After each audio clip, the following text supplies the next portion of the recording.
बिस्मिल्लाह।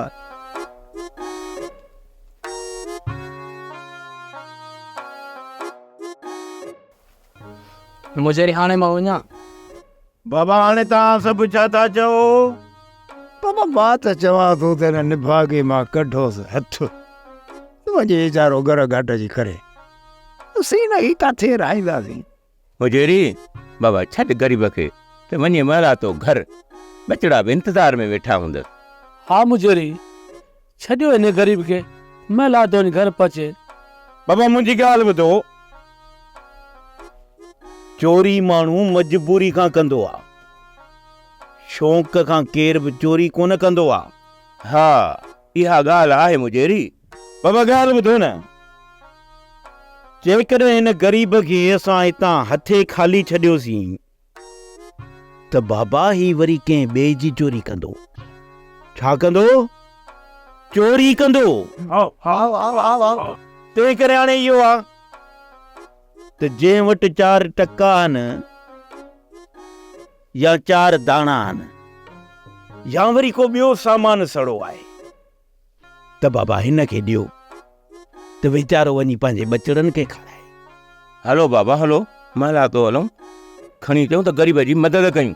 बाबा हुन जा घर जा भाती सभु इंतज़ार में हूंदा त कुझु न कुझु खणी ज़रूर ईंदो।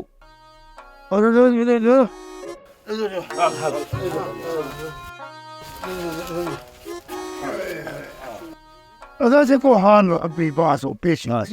हा बाबा, हूअं बि चवंदा आहिनि त ॾिनो बनो आहे बाबा। न पर मुझे हिन खे बि हाणे अचिणो ॾुकार में।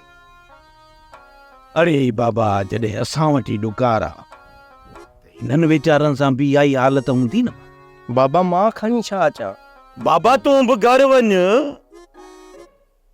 माणे जेको हिन लाइ वंड ॾेई न तूं बि खणी अच। बा मुझे मां पके ते ॿुधंदो आहे चोर उते पकड़ींदा आहिनि या हुनखे मारे विझंदा आहिनि या हुनखे सज़ा ॾींदा आहिनि या वरी पुलिस में ॾींदा आहिनि। छा ॿुधी?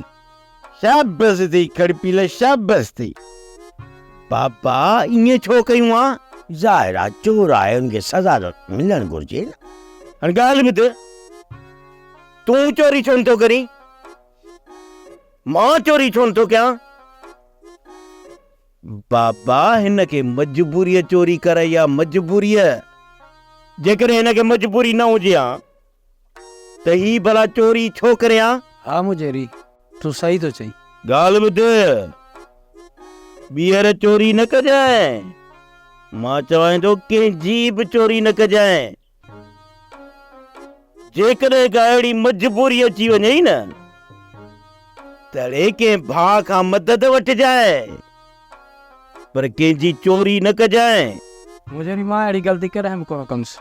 हाणे त तव्हांजो लीमो खाधो आहे। बाबा अल्लाह वरी बि ईमान ॾींदुई।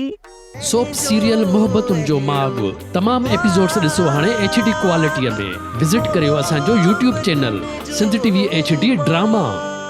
सब्सक्राइब कयो असांजो official YouTube channel Sindh TV HD drama ऐं वधीक अपडेट लाइ बेल आइकन खे क्लिक करियो।